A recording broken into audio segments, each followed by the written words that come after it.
Joining me right now in an exclusive interview is Florida Republican Senator Rick Scott. He sits on the Senate Homeland and Governmental Affairs and Armed Services Committees. And Senator, it's good to have you this morning. How are you going to vote in that measure? Well, I'm going to vote for border security. I'm going to vote with the president. Everybody that's going to vote on this ought to go down to the border like I did. Talk to Border Patrol, and here's what they're going to tell you. One, they need more people. Two, they need new technology. The technology they've got is decades old. And three, they've got to have barriers just so they have operational control. So if you go talk to them, there is no way you could then say, oh, I'm going to vote against border security. The Democrats don't want border security. The American public wants border security. They want results. I know a lot of people don't like the process. None of us like this process. It's all caused because the Democrats don't believe in border security.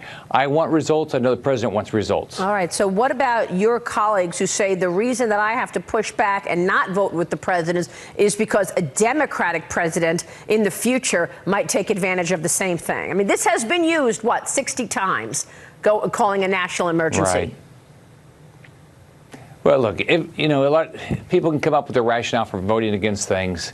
I think the American public, they want results. The president tried. Look, he's tried to get the Democrats to fund the border. He offered things. He said, let's talk about DACA. Let's talk about fixing the TPS program.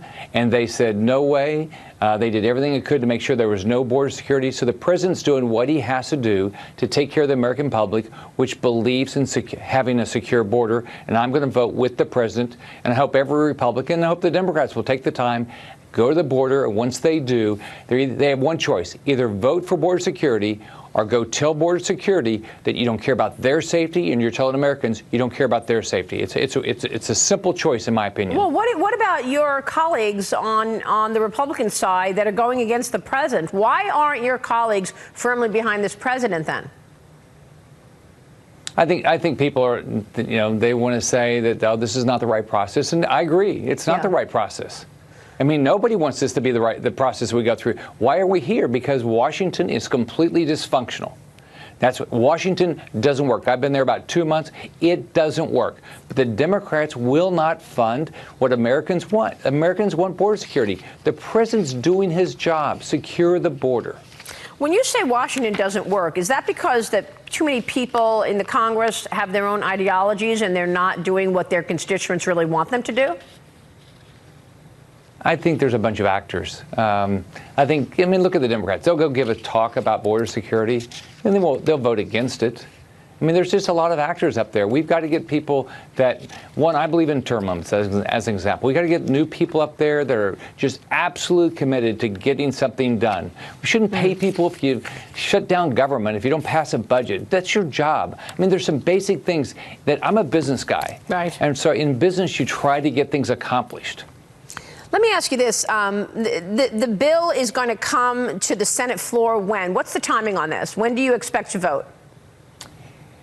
We're not sure exactly when we're going to vote on it. I think it's still another couple weeks at least. That's going to come. It's got to come. I think it's got to come to Armed Services first. Yeah. And then we have 15 days. So I think it's at least 2 more weeks. Meanwhile, the president just back from Hanoi with his meeting with Kim Jong-un. Your reaction to that? The president talks a lot about his relationship with Kim Jong-un, but we are yet to see any real movement in terms of denuclearization. Well, first off, let's remember, he's a dictator.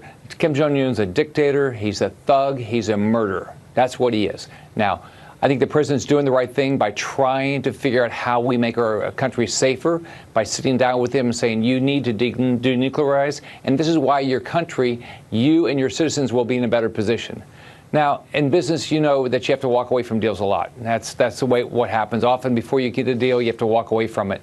I think the president did the right thing. He walked away because he is not getting what he wanted out of the deal. And I'm proud of him for doing that. Yeah, but what can we expect on this issue?